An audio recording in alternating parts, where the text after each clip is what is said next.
They were trying to just sort of keep me awake because he had called the paramedics, the pastor did in the meantime. So they were waiting for them to arrive.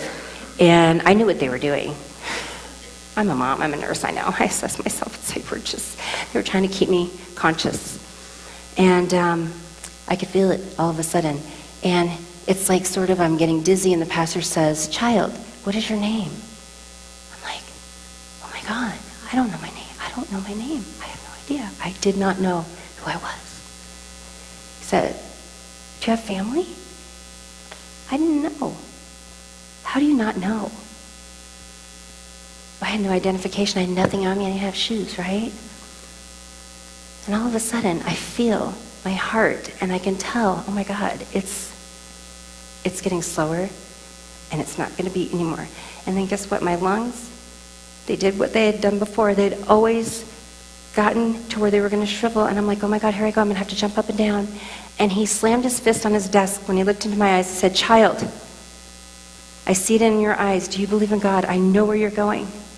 And as soon as he said that, there was something in me. I had no energy to this point, and I jumped out of my chair to jump up and down, to breathe, like I had done for so many times, to restart my lungs. But this time, they didn't start. They wouldn't open. And I said, "I believe in God." And when I said that, that is when my soul separated from this shell, this physical body. And so I was raised to believe that when you died, like, I just knew it was going to hurt, because of course it would hurt, because it was painful enough knowing that you're going to be judged, because if you're a sinner, not a winner, which that was me. Like, I messed up so much that it's logically going to hurt when you leave your body. I was terrified of dying. Do you guys know what it felt like to die? Totally opposite of that. So when I took that last breath and I let go, oh my God, I could breathe. Like, it was amazing. It wasn't painful at all.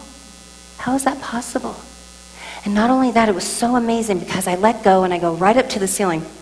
And I'm looking down at this thing, this shell, which I knew it was me, but it wasn't really me. This was me up there. And it was so much more than that. That had contained it. It had like stifled me.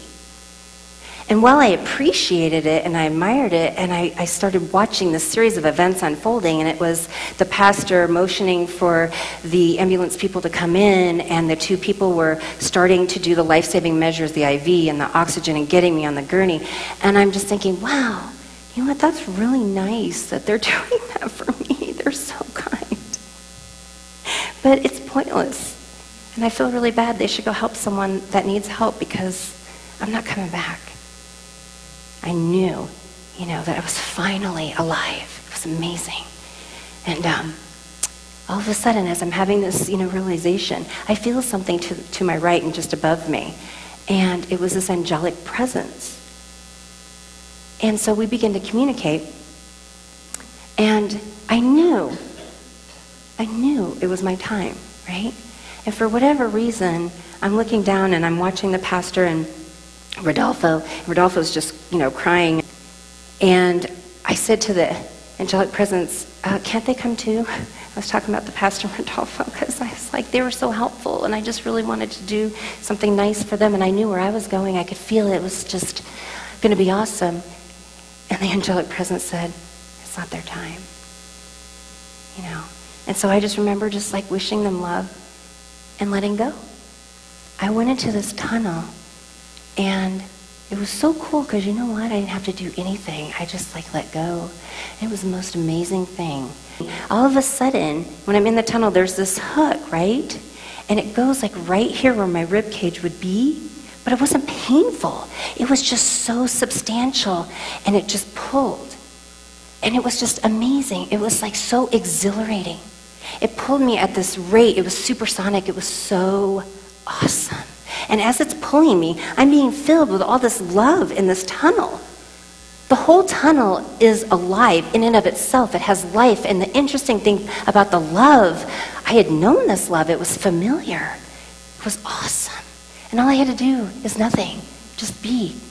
And it was the most amazing thing, and I'm being pulled by this hook. This connection is what it was. It was so magnificent. If nothing else would have happened to me, and I would have just stayed in the tunnel, I am not kidding you, that would have been more than enough. 1,000 times over. It was so amazing. It felt so awesome. I could have stayed there forever. But that's not what happened.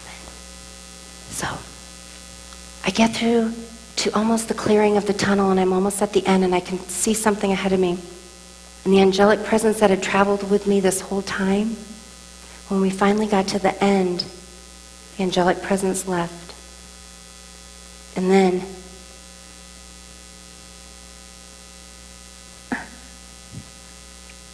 I was delivered into the hands of the one that I always knew. Since I was 5 years old, I knew that voice. All those years. The one that created us, God. Delivered into the hands of God. Now you have to understand, I couldn't see God's hands. Like you see my hands here today with your human eyes. I didn't need to, because seeing there is, there's just no human words. It's amazing. God was on my right side. It was like he was hugging me. And as he was holding me, I could feel his unconditional love pouring into every cell of my being. I'd always known this love. I knew where I was. I was home. I was home. And I knew it. There was no doubt in my mind. So here's God and I standing together, and our backs were towards heaven, and we're looking out, and I'm like, oh my gosh, I'm noticing like there's all these galaxies I can see so far in front of me, and amazing stars, right? And as I'm looking at all these beautiful planets and stars, God and I began to communicate, and the way that God and I communicated was telepathically. So I would think a thought, and as I thought this thought, God would instantly replace it with the answer. And I began to be filled, like speed rate, with all of this knowledge from heaven. And then all of a sudden, I'm looking and I'm like, wow, this is incredible. I'm getting this knowledge, but stars are doing something as I'm getting filled with this knowledge. I'm like, what are they doing? And as soon as I'm paying attention to what the stars are doing, I notice they're lining up and they're making this huge curtain. It's huge, right out in front of us. And it was probably from where I'm at, like God and I were here, and to the very back of the room, the last row of chairs, was where this curtain was lining up with stars. And as it's lining it up, I'm like, oh my gosh, it's a curtain. I heard something in my left ear. And it was the whirring sound of a vintage movie projector. That's what we had where I grew up in the middle of nowhere. It was kind of an older movie theater. And so I recognized that noise. I'm like, wow, that sounds like the vintage movie projector. And as I'm having that realization, I see the stars and they start parting. And as they parted, it revealed this huge movie screen, white movie screen. And I'm like, wow, that really looks like a movie screen. And I heard it, and it was like 3, 2, 1. And then it appeared on the movie screen, The Life Review of Erica McKenzie. And I'm like, oh my God, that's me. Oh, crap. And all of a sudden appeared on the movie screen was me as a baby the day I was born. And so here's God and I in the galaxy in heaven, and we're at a movie theater, and it's about me. And I'm thinking, oh, great, here we go. Well, God and I stood together, and we proceeded to watch all these events in my life from that day that I was born, you know, up until that day that I died. And when I died, I was 31. The events that I saw in this life review, I remember one of the first memories was me losing my first tooth and the tooth fairy coming to visit, right? And there was me in 3rd grade winning the spelling bee and having that accomplishment, which was awesome. And then there was awards like athletic awards, cheerleading awards, awards for the newspaper. When you live in a small town, by the way, you participate in everything, because if you don't, there's not enough people. But it was like all of these milestone events. Graduating from 8th grade, why we had that, I don't know. But anyway, graduating from high school, you know, graduating from college, getting a nursing degree, getting married, having children. These are all wonderful events, right? And as I'm looking at these events on the screen, I'm living it like a human day again. I'm reliving it. And I'm starting to notice these patterns. And I'm like, oh my gosh, this is awesome. But these are all things that were accomplishments. And God told me, well, this is what is important to mankind. The awards, the achievements, the accolades. And I had appreciation for them. And I remember knowing, gosh, I'm so fortunate to have had this many years to really experience these wonderful accomplishments. We're getting closer to the end, 31 years, and I'm thinking, ooh, wait a minute. I was raised to believe that you're a sinner, not a winner. And I knew I had sinned so much. I had messed up so much that I just all of a sudden had this wave of panic over me, like, it's coming. Because up to this point, it was just a really great feeling, all this love exchange and learning, and it was positive and wonderful. Day I died, 31 years old. I wasn't judged, but I was at the end of my life review. I wasn't judged. How is it possible? I don't know. So I'm thinking, oh my gosh. All of a sudden, something appeared right in front of me. You want to guess what it was? My son? Eyeglasses. Glasses. Okay? Now, I had perfect vision my whole life. Never worn glasses. But I'm going to tell you guys, the ones of you wearing glasses out there, you have never worn a pair of glasses like this. You know why? Because number one, they were the size of a vehicle. And I'm thinking, I knew, because God's already telling me, put them on. And I'm like, really? How? It's impossible. As soon as I thought it was impossible, I felt my hands drawing the glasses near and sure enough, pulling them onto my face. And do you know, when I got the glasses on, they fit perfectly. And then God said to me, now look. So guess what? When he said that, I'm watching the stars. All of a sudden, they're lining up and making a curtain again. I hear the whirring siren of the projector. 3, 2, 1. Stars part. The life review of Erica McKenzie. See? I am going to get judged. I'm going to have a whole life review of judgment. That's what I was thinking. I was starting to panic big time. Because here's the deal with those glasses. Yeah. What I saw this time was not at all what I saw the first time. Now I had God's glasses on, so I had a view from heaven. And I got to see what was important, not to mankind, but to God. All right, so here we go. Picture me again, being born that day. Does anybody want to know what I saw? What? What kind of things do you think I saw? Shout it out. What? Parents crying. Okay. Love. You know it. Very first memory I remember seeing is I was like 3 years old with a Brownie troop down at the rest home, and I was sitting on elderly woman's lap. She was in a wheelchair by herself, and I was brushing her hair, and my mom couldn't find me, and she was looking through the rooms. Erica, Erica. I was brushing her hair singing, Jesus loves me. No one saw it, but God did. God did. I saw things like rescuing animals. God loved my parents, my family, because I've always had a heart for animals, you know. Rescuing animals that were hurt.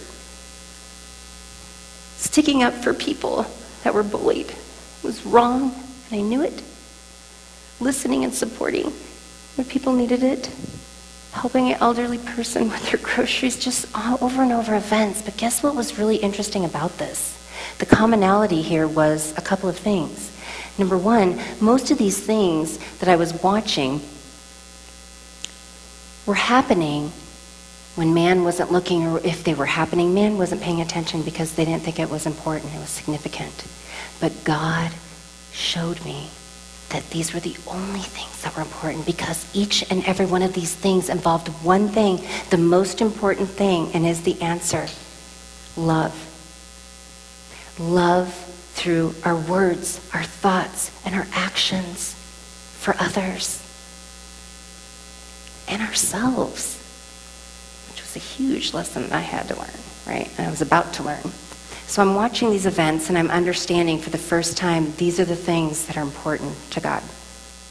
I am filled with so much unconditional love in each and every one of these events that I'm reliving and seeing that I never wished to be parted from God at this point. You know, there was no doubt in my mind. I knew I was home.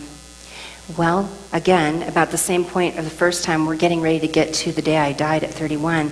And again, I have this realization and panic come over me that I haven't been judged yet. And it was ingrained in me that I'm going to be judged big time. So it's coming, because, I mean, this is the second life review. It's going to happen. It's inevitable. As soon as I had that thought, we get to the end, and God did not judge me.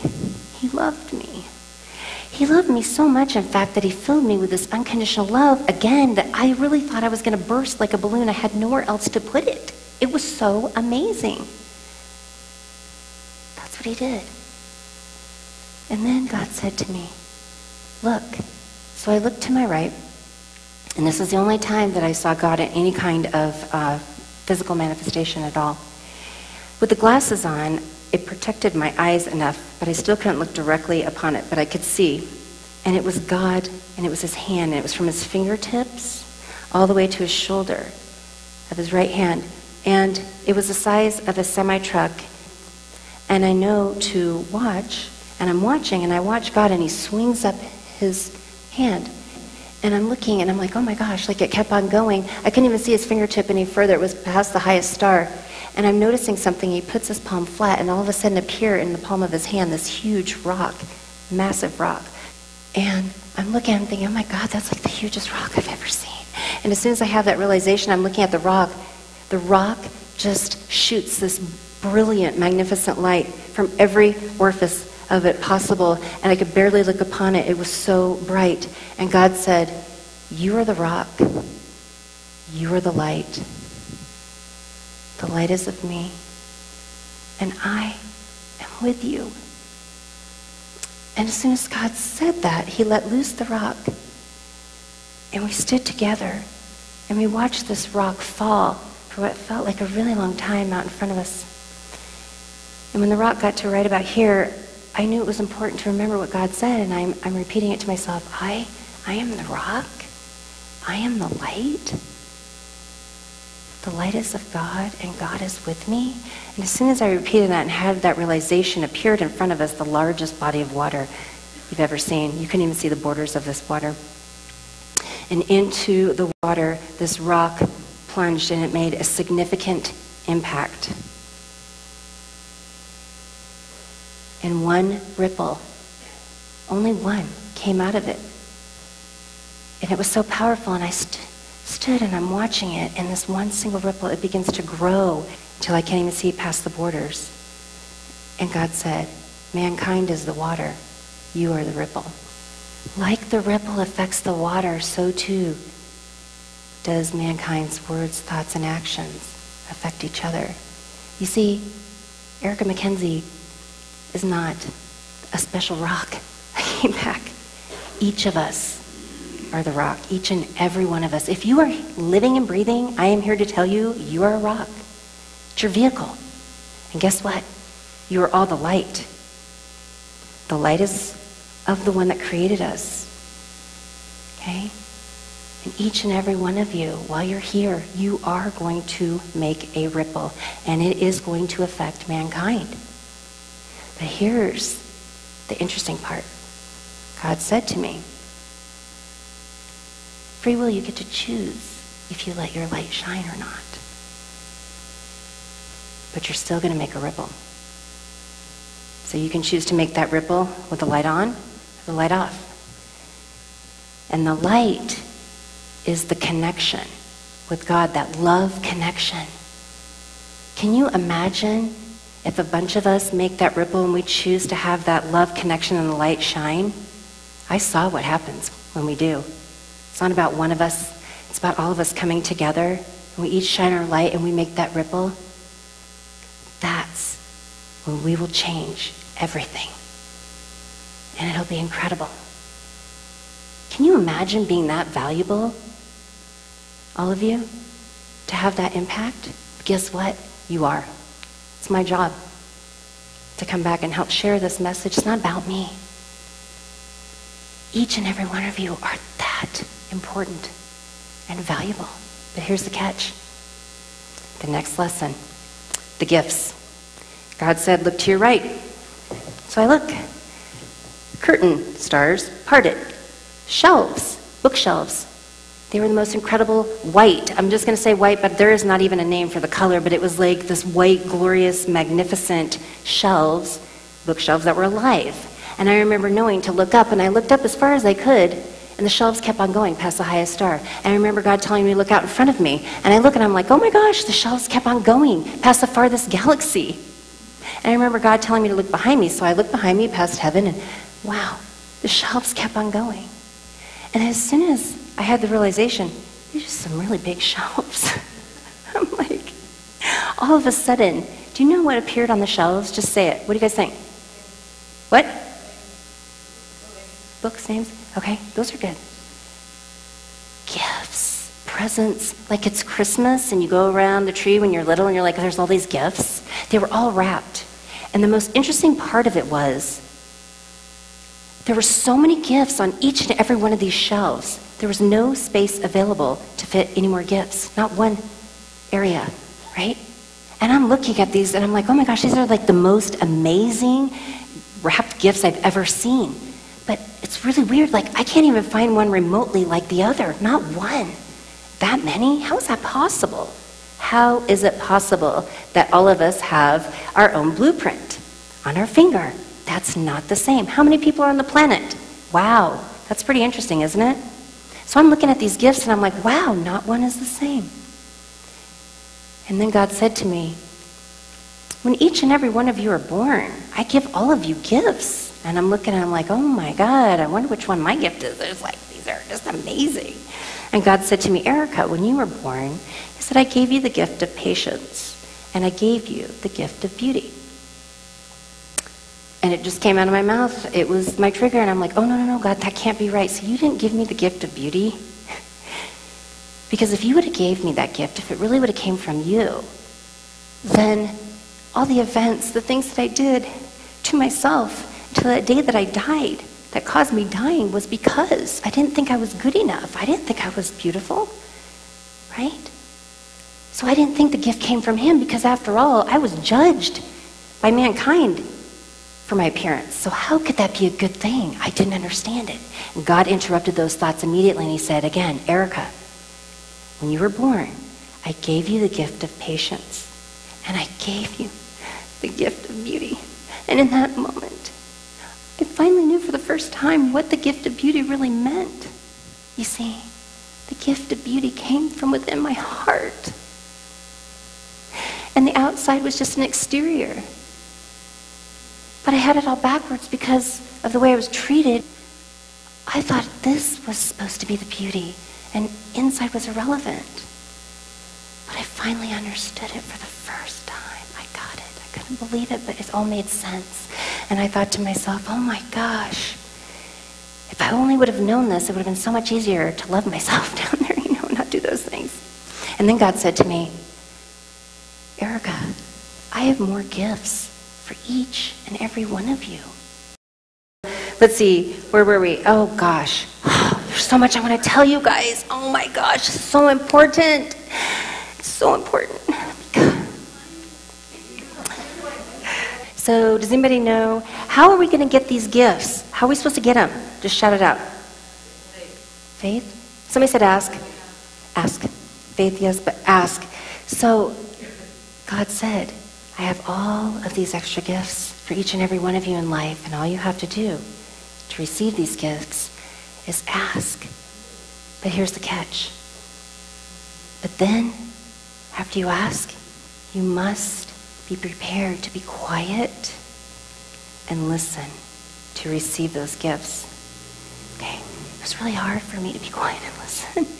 I was told that so many times throughout my whole experience, you guys. It is a very valuable lesson, not just for me, but for each and every one of us. It is so vital to be able to learn how to be quiet and listen to that voice of the one that created us so that we can grow that connection. Because you see, that connection, that love connection is going to help us to access our blueprint and our gifts. And I was taught all of that, and I'm thinking, how does this work? Okay, think about your fingerprint really fast, and what I said, how it's unique, right? It's unique. No one else has it. If you ever doubt it, look at your finger and remember that, okay? That will help you get back to the place of understanding why uniqueness is so important. Your uniqueness is vital for your mission to complete it here. You need it because it's the way you're going to encode your blueprint and access your gifts. Your gifts, what I was doing, I was stifling my gifts. I'm like, oh, I want different gifts because those aren't, I'm not fitting in with those. No.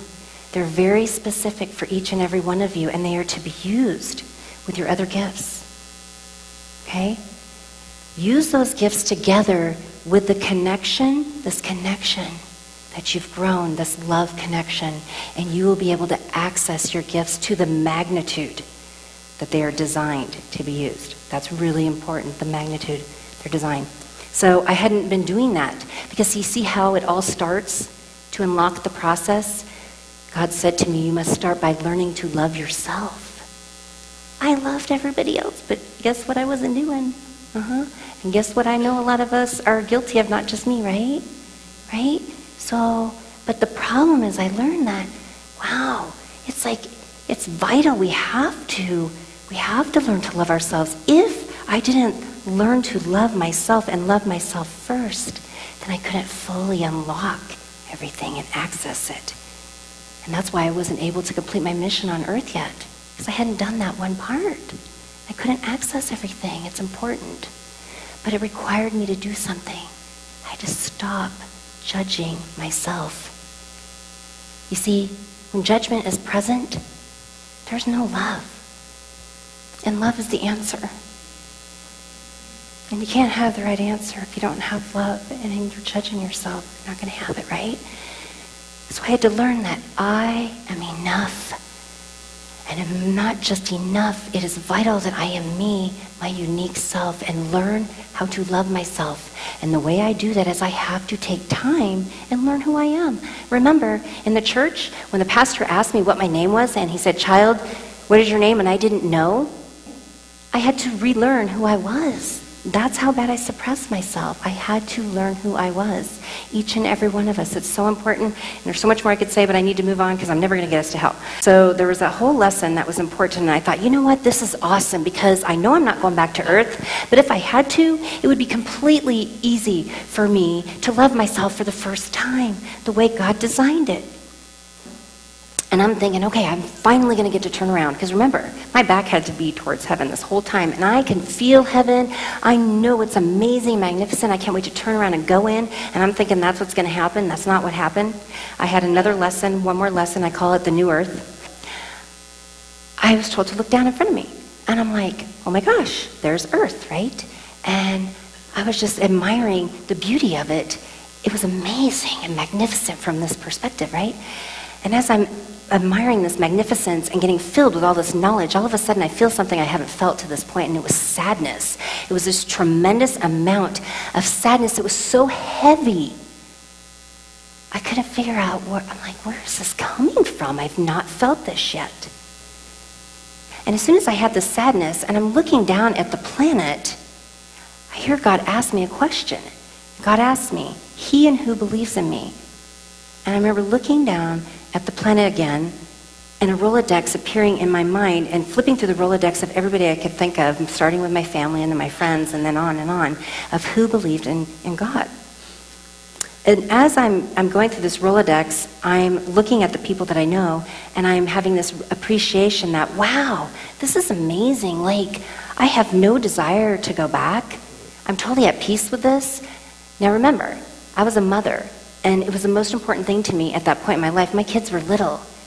And I made a contract with God, by the way, 72 hours before I died, on a plane that was going to crash. And I wrote a contract that said, I will do anything to see my babies again.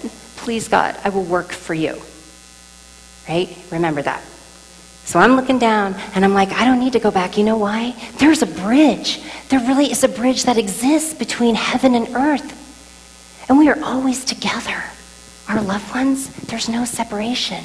I was at so much peace, and I knew that it was okay. They would be fine, and we would be together again in this kind of form soon, but it didn't matter. I could be with them right there on the bridge. The whole time, just go across. It's awesome, no separation. And as I'm having this realization, then I was reminded again, ooh, there's this sadness. What is this? And I'm looking. And all of a sudden I see these things shooting off, and I'm like, what is that on the earth? And as I'm focusing, I'm like, oh my God, it's flames. Fire, lifting everywhere off of the planet. There was not a space available. Everything was engulfed in flames. I was terrified. I was beyond terrified. I'm thinking, oh my God, my kids are down there. My family's down there. God, help me. What's going on? Right? As soon as I had that feeling and I'm panicking like crazy, all of a sudden in front of me, do you know what appeared? You know. It was the glasses. The glasses, okay? Yeah. Well, the last time I put them on, what happened? I saw what I couldn't see before. You think I want to put them on? There's flames down there and my family's down there? I'm like, no, I'm not putting them on. Well, that didn't happen. As soon as I'm thinking no, my hands go, they grab the glasses, I put them on my face, and I'm like trying to turn my face away, but no, my face turns. I open my eyes and I could see. And in between the flames, do you know what I saw? What? You guys are really good participants. I like this. And I understand it's okay, but I like this interaction. I'm sorry, I'm not trying to put you on the spot, but I love the connection. I saw human souls. They were so beautiful, powerful. It was so hard to describe. There really isn't a name of a color, but it was like this silvery, white, golden light woven through with like mercury, consistency of mercury, the viscousness, but yet transparent. And they're all lifting off everywhere off the planet, unscathed from the flames, unharmed, with ease, lifting off. And I'm watching them, I'm like, oh my God, Sasa, and I'm watching them, they're all coming up, and they're coming close to us, and they go in behind us on our left, into heaven. And all of a sudden, I'm watching this and I'm thinking, oh my gosh, this is great. Okay, thank God. You know, I knew my family was part of that, and I was relieved. And all of a sudden, I felt that sadness one more time, and this time I could barely handle the magnitude of the sadness. And I said to God, oh wow, it's coming from you. God, why are you sad? What's wrong? Look, see? They're okay. Everything's okay. No one's hurt. Right? So we should be happy and relieved. Told me to look again, and I look again, and I've got the glasses on, remember? And I'm focusing, and this time I'm going past the flames, and I'm really focusing on the core of the earth there. And I see the souls that couldn't lift off. Do you know why they couldn't lift off? Because their light was not on. Do you remember the light, the rippling, the lesson I had, right? The rock, the vehicle, a rock. We choose if we want that light to shine or not. But the light was the fuel, the connection that lifted them off, that love connection, right? And I looked at him, I'm like, oh my God, help those souls. They're they can't lift off. God, they're defected, help. God looks at me and he says, Erica, with the gift of life, hand in hand, I give free will. And I said, God, don't you love them too? I didn't get it, right? That's me. I'm like, don't you love them too? Can't you do anything? And he explained to me, he loves not some of us, okay, but each and every one of us, his children, so much that what free will is giving us the gift to be able to choose if we want to receive that love or not, connection. He doesn't force it. And if you're a parent, and that's what I thought, is I thought about my children and how much I love them more than anything. I would die for them. But at some point, now I'm almost an empty nester and they're grown. The hardest thing has been to let them go. But you know what? I love them so much that they need to be able to try. That's how much God loves us. It's amazing. I didn't really understand until that moment. He doesn't force us. But here's the interesting part. I'm going to speed a little bit fast, but we get to the end of that, and I'm watching all the very last of the souls. There were so many of them going in. And when that was finished, it was time for me to finally be able to turn around and to go into heaven, and I was so excited. I couldn't wait. It was just like, okay, I'm so ready. School's been awesome and all that, but I'm ready to go in and be with everyone. And as God and I turned around together, and I looked at heaven, and heaven made the size of earth look like a speck of dust. It was so magnificent. And heaven was a planet. It was gold, and it was so alive. It was so huge. It was so wonderful. And I remember just like feeling like I was going to run this race, and I was just going in like it, I was just like, I'm ready, I'm going to go. And God says to me, oh, wait a minute, no, child. No, you work for me now, remember? And I remembered that contract that I had made on that plane that was going to crash. The important things, God is listening, and he saw that, right? He was holding me to it. You work for me now. He said, now listen, you have a new assignment.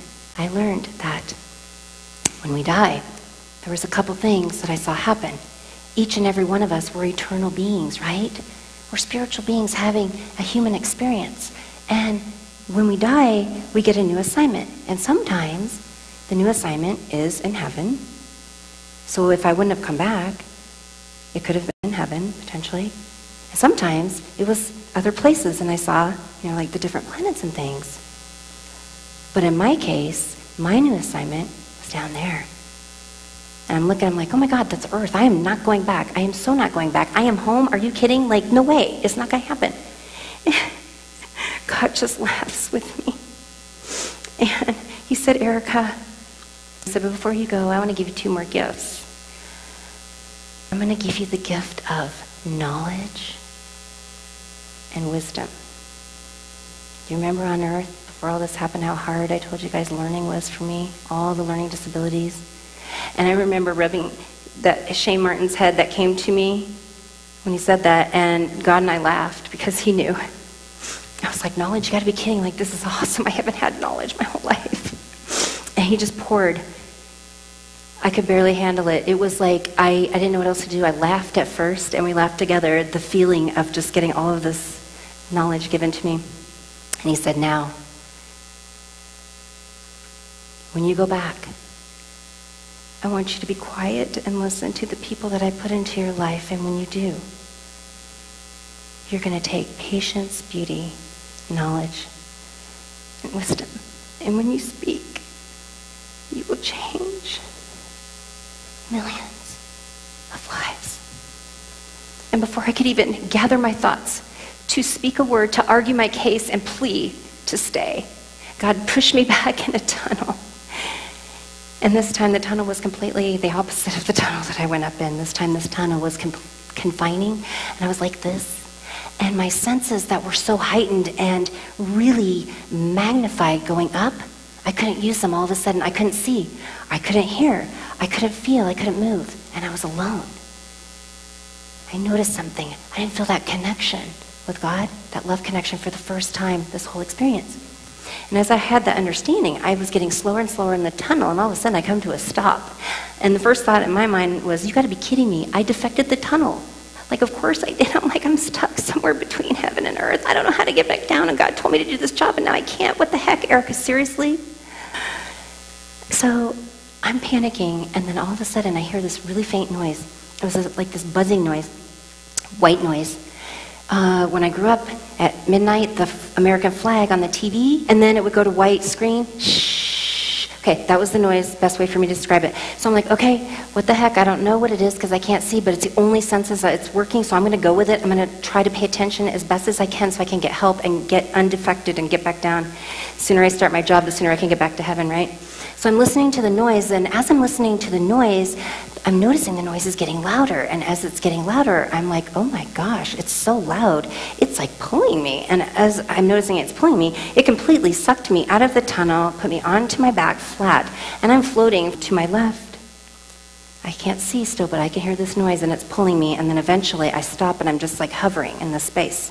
And wow, this is really interesting. All of a sudden, this white noise, it changes to this, it's like this garbled muffling, but it's really loud, and I'm like, what the heck? I'm like, oh my gosh, you know what's weird? That sounds like people. I'm like, oh my God, like if it is people. I'm like, I can't understand. And all of a sudden I was like, oh my gosh, all these people were having conversations at once. If you're in a convention center of, thousands of people, and you can't even hear your own conversation going on because everybody's trying to talk at the same time, that's what it was. And as soon as I had the realization, oh my gosh, these are people having conversations, I was like, oh my gosh, these are people speaking all these different languages. And where I grew up, we didn't have foreign language, so I didn't know a foreign language. But guess what? I totally knew every foreign language there was. I understood every conversation, and in that moment there was one commonality. Does anybody want to know what it was of all the conversations that were going on? Okay, there was no love present. So there was everything from hatred, anger, self-loathing, gossip, slander, sadness that's overwhelming, just every emotion you can imagine where love isn't present, happening at once. And as soon as I had this realization, the light in me turned on because I knew where I was. I was at the edge of hell. And all of a sudden, it was all dark, right? And I'm the only one my light's on? Oh yeah, well they all saw that, of course. And when my light went on, I could see them. And I was just barely hovering, and they could reach me. And they started pulling. I could feel each one of their fingers all over every inch of my body, and they were pulling me down. They wanted the light. And as they were pulling me down, it was completely draining my life force out of my body. And I was terrified. I was terrified because I knew just even more of a second of feeling that, I would have no energy to even get out of the situation. I panicked, and the only thing I could do, only thing I could think was to cry out to God, help me, I love you. That was it. And you know what that did? It re-established that connection that I'm talking about. That's all it took, that desire to have that love connection. And all of a sudden, all of the hands started reluctantly lifting off of me, and it felt like it took forever. And I started raising up when the very last finger left my body, high enough so that they couldn't reach me. And I start floating back out of that place slowly. And as I'm leaving that place, I had a mix of emotions. I was completely relieved and thankful to God. But here's me at the same time. I'm always hoping everybody's okay and everything. I'm like, God, can't we help them too? Because I could feel their hearts. And I knew they weren't bad people, right? And God said to me, Erica, again, it's free will. Do you know what God told me? This was so interesting to me because I was not raised to believe this. I was raised to believe that when you died, you were judged by God. And if you were a sinner, you went to hell. So I knew I should be in hell, right? This didn't make sense. I just got out of there. I don't know. And everything I had just learned, right, in heaven. And now God's saying free will. And what God told me was, do you know how those people got there? Well, yeah, you put them there, God, right? You put them there. They were sinners. No. It's not what I was told. Do you guys know how they got there? Anybody? Yes, they did. So choosing to not have that connection, just as unique as our fingerprints, our blueprints, right, was different for everyone. There's different reasons why those people chose not to have that connection. But here's the most amazing part. I was raised to believe that once you died, that was it. You had until then, and if you didn't make that decision, to choose God, that was the expiration. That was it. Too bad. But God told me that those people had the ability to get out anytime. But do you know how they had to get out? Remember when I wanted to take them, I'm like, let them follow the light. Let me help them, please. And he said I couldn't do it as much as I cared. See, with that gift of life, the very special thing and why you're so valuable, he gives not some of us, right, but each of us the ability. No one can make that decision for you but you. But you have to choose to want to have that connection. You have to do the work. No one can do it for you. So each one of those people that were there, they had to choose to have that connection. It was as simple as desiring that love with God. And they could get out at any time. There was no expiration. We were eternal beings.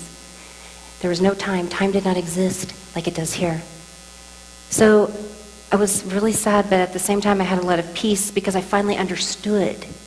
I understood the way it is, And And I'm thinking, oh my gosh. I finally get back to the tunnel, and I'm going down the tunnel again. I was so drained from them sucking the life force out of me that I remember just wanting to just rest for a second and pause. What happened was that connection with God again became separated. The connection was separated. I would stop in the tunnel, I would hear the noise, and I knew what that meant the next time I would go out. So what God was teaching me, it was like this whole 31 years of going back down, but learning for me, I had to really learn how to grow this connection. I'd forgotten, because I had stifled it for so many years before I died. He was teaching me how to, grow this connection again. So while it was very tedious and taxing, it sounds like, really it wasn't. It was an awesome, beautiful opportunity, because I'm a hands-on learner, and God knew that with everything he did with me. And that was another part of it. It was amazing. And I finally get back down to earth, and I'm on the ceiling of the emergency room, and I'm looking at my body, and my husband was crying over my body, and I'm thinking, okay, I thought I could do this. I know I'm supposed to, but there's no way it's going to happen. Because number one, I can't fit back into that body. I can't. I mean, it's like confining. How am I going to even do that? Half of me going in? I don't even get it. I'm like, I'm not doing it. I'm sorry. I can't do it. I quit. Yeah, that didn't happen. You don't get to quit when you work for him. You just don't have a choice. You're going to do it the easy or the hard way. As soon as I said no, I felt this big magnet on my back, and it sucked me from on this side, looking over myself, over to another little area where there was a gurney, and no one was in this room, and it planted my butt down on the gurney, and 3 angels that were nurses, and they were so cute. They looked like little, really nice grandmas, and they came really close to me, and they looked at me, and they said, shh. Quiet and listen, child. You will go back into that body, and you know what? It's going to hurt. Like nothing you've ever been through, everything you're getting ready to go through, it's not going to be easy. But you're the rock. You're the light. The light is of the one that created you. You can do this. God loves you. Before I could even argue my case with those 3, I felt that magnet suck my back up to the ceiling and shove me over. I'm looking at my body. I got stuffed back down into there. I woke up, and God, I couldn't wait to talk about everything that just happened to me, where I'd been. I was so excited. I didn't have a voice. I was really sick, and so I was like in and out of consciousness. And the next morning I woke, my attending physician came in.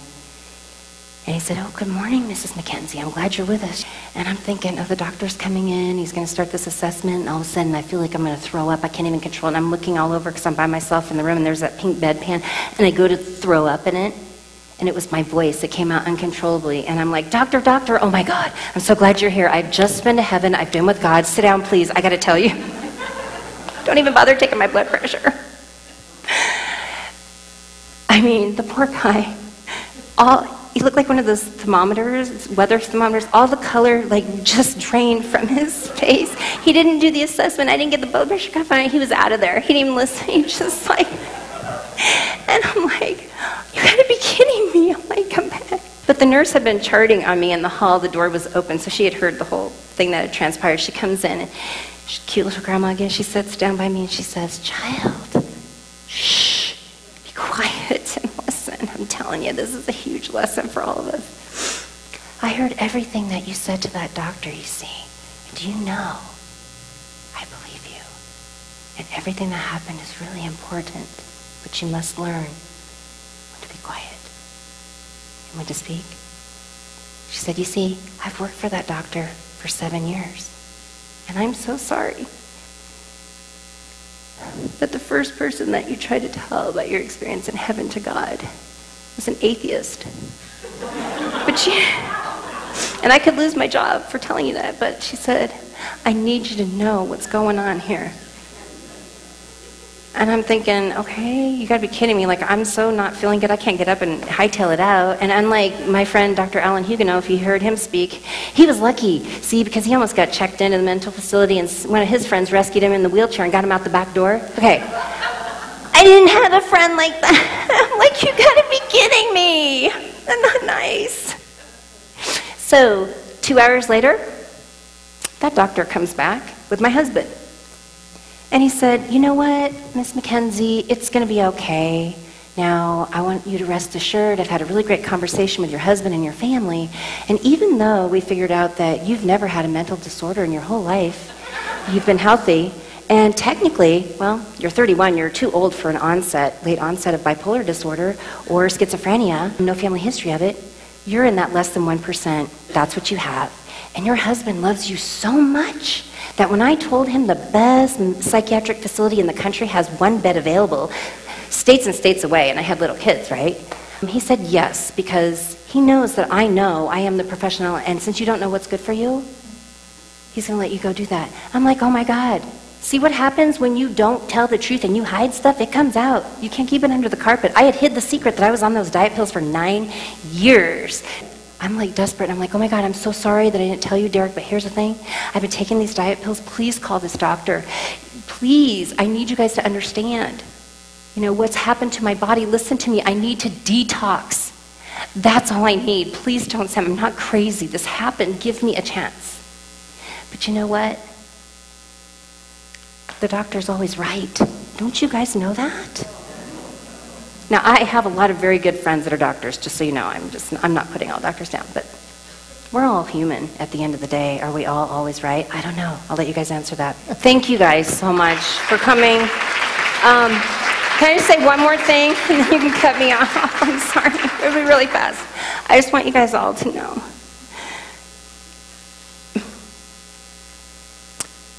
I was sent back because that's how important you guys are. I want you to know that each and every one of you are so important. You matter. You are all valuable. And guess what? Your uniqueness is your value. And your value, that's your contribution here on your earthly journey. And each and every one of you are loved. So please know that. Please. Because you are.